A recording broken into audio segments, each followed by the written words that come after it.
लक्ष केलं। आपल्याला सरकारनं दिली होती तशी शेतकऱ्यांना संपूर्ण कर्जमाफी देण्याची मागणी त्यांनी केली। हिंदू मुस्लिम भांडणं लावताना भाजपनं मोदी आणि भागवतांना विचारलंय का असा सवाल ठाकरेंनी केला। तर दुसरीकडे नेस्को सेंटरमध्ये शिंदेंच्या शिवसेनेचा मेळावा पार पडला। यावेळी ठाकरेंनी केलेल्या आरोपांना उपमुख्यमंत्री शिंदेंनी सडेतोड उत्तरं दिली। पण बाळासाहेबांची भगवी शाल पांघरणार। तर आपण ही दृश्य बघतोय ती अर्थातच आज घडलेल्या दोन मेळाव्यांच्या सामन्याची। एक मेळावा शिवाजी पार्कामध्ये झाला जो उद्धव ठाकरे यांच्या भाषणाच्या संपूर्ण मुद्द्यांमुळे रंगला। तर दुसरीकडे त्यांनी जे आरोप केले त्याच्यावरती प्रत्युत्तरं दिलेली आहेत उपमुख्यमंत्री एकनाथ शिंदे यांनी त्यांच्या मेळाव्यात।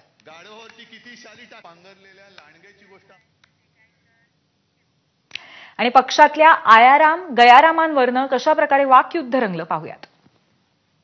ही अशी जीवाला जीव देणारी माणसं हेच खरं आयुष्यामधलं सोनं असतं।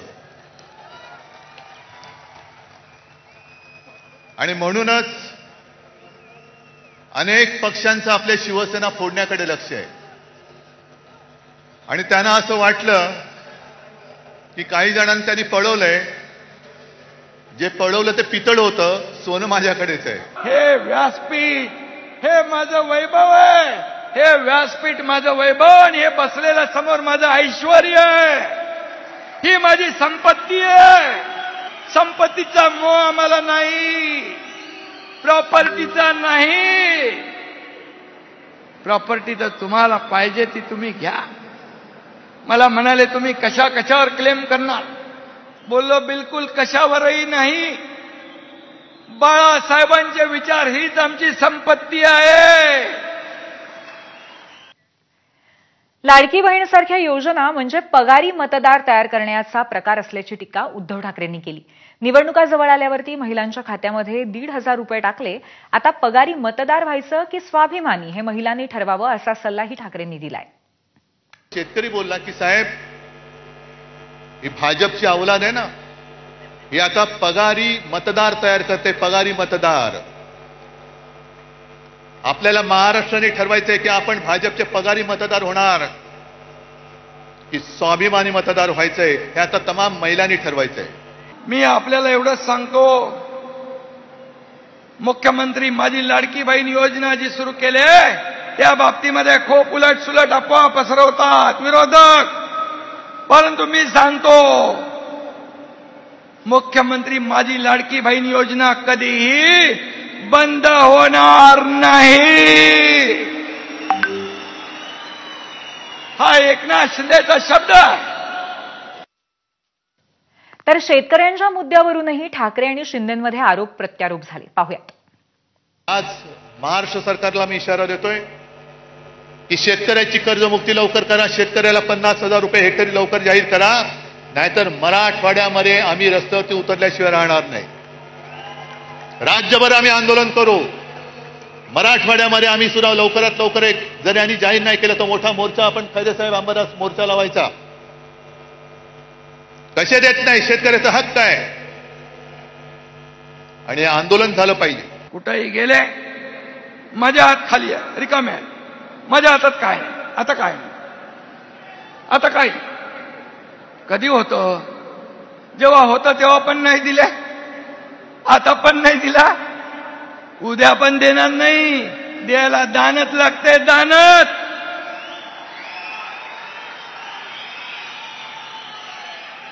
या एकनाथ शिंदेची हात दोन्ही देणारे ही लेना बँक नाही, देणारे बँक, देना बँक आहे।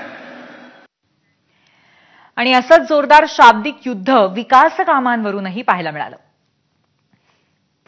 एक तर तुमचा ज्याच्याशी संबंध नाही ती सगळी कामं स्वतःकडे स्वतःवरती त्याचं श्रेय घेत आहे। बीडीडी चाळ आम्ही केली, कुठे केली? बीडीडी चाळीचं भूमिपूजन मी केलं होतं, सोबत शरद पवार होते आणि आदित्यनी तिथे आणि त्याच्याबरोबर जितेंद्र आव्हाडांनी मेहनत केलेली आहे। हे सर्व प्रकल्प जर सरकार महाबिगाडीचं असतं, हेच मुख्यमंत्री असते तर मेट्रो 3 पण चालू झाली नसती, विमानतळ पण सुरू झालं नसतं, इतर जे मेट्रोला प्रकल्प आपण शुभारंभ केले ते सुद्धा सगळे ठप्प झाले होते। सगळीकडे स्पीड ब्रेकर, सगळीकडे स्टे. हे स्थगिती सरकार नाही, हे प्रगती सरकार आहे. संघाच्या शताब्दी वर्षानिमित्ताने उद्धव ठाकरेंनी हल्ला चढवला आणि शिंदेंनी त्याच्यावरती पलटवार केला, तेही पाहूयात. 100 वर्ष झाल्यानंतर मोहन भागवतांना मी सांगतोय की भागवत साहेब, हे तुमचे चेले चपाटे आहोत. 100 वर्ष झाल्यानंतर तुम्हाला समाधान आहे का की ज्या कामासाठी 100 वर्ष संघाने मेहनत केली आणि त्या मेहनतीला आज लागलेली ही विषारी फळं, ही फळं बघितल्यानंतर तुमचं समाधान होतंय का? तुम्हाला आनंद मिळतोय का की यासाठी केला होता अट्टहास, ही विचारी सगळी फळं त्या झाडाला लागलेत? जे आरएसएसचे लोक आहेत, जेव्हा संकट आपत्ती येते तेव्हा मदतीला धावून जातात, संकटामध्ये धावून जातात, मदत करतात, जीव वाचवतात. 100 वर्ष त्यांना झाली. एक समर्पित भावनेने त्यांनी देशाची सेवा केली. राष्ट्रभक्त, देशभक्त आरएसएस वर देखील टीका करण्याचं काम तुम्ही करता. तुम्ही कसले हिंदुत्ववादी? उद्धव आणि राज ठाकरेंच्या संभाव्य युतीबाबत शिंदेंनी काय टीका केली आहे ते पाहूयात. उद्धव ठाकरे आणि राज ठाकरे एकत्र येणार का?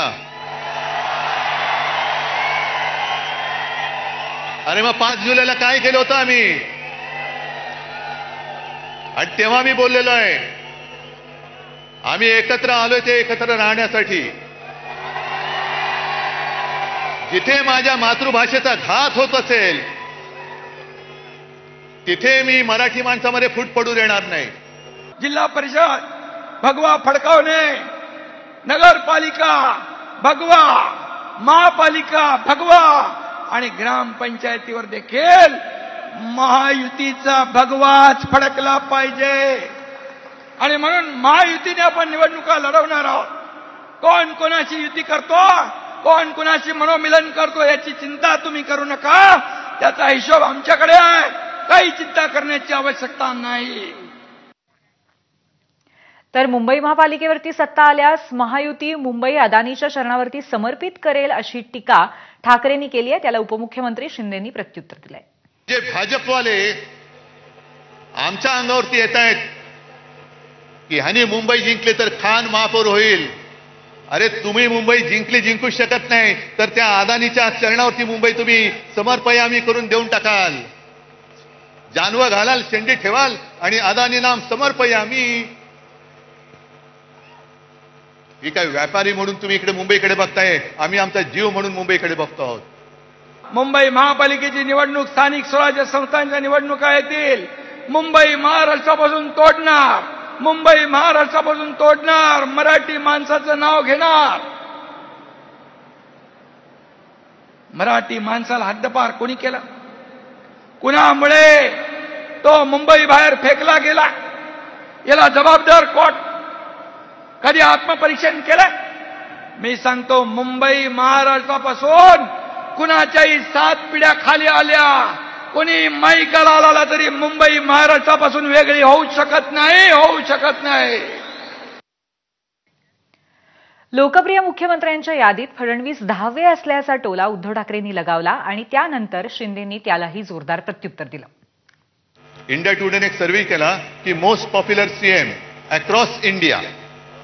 आता गेल्या 2-3 महिन्यातला सर्व्हे आहे, म्हणून मी त्याचं कागदच घेऊन आलेलो आहे. पण आज जो हा सर्व्हे झालेला आहे, आलेला आहे, त्याच्यामध्ये सगळ्यात पॉप्युलर उत्तर प्रदेशचे मुख्यमंत्री योगी, नंबर 1, 2 ममता, 3 चंद्रबाबू, 4 नितीश कुमार, त्याच्यानंतर स्टॅलिन, नंतर काय ते पिनारवी विजयन, मग रेवंत रेड्डी, मोहन यादव, हेमंता बिश्वकर्मा शर्मा आणि 10व्या ह्याच्यावरती आमचे मुख्यमंत्री देवेंद्र फडणवीस. नशीब 10वे नाही तर फडणवीस म्हणून 20वे आले असते. मुख्यमंत्री देवेंद्र फडणवीसांवर काही टीका केली, नंबरवर लोकप्रियता नंबरवर. अरे त्यांचे तर वरून खाली आले, वरून खाली येताना नंबर लागला. तुम्ही मुख्यमंत्री असताना घरात बसून खालून वर नंबर आला तुमचा, ते विसरला? कुणावर टीका करताना आणि किती वेळा रंग बदलणार? किती वेळा? मला वाटतं अशा प्रकारचा सरडा आयुष्यामध्ये मी कधी बघितला नाही, एवढ्या फास्ट रंग बदलणारा. बाळा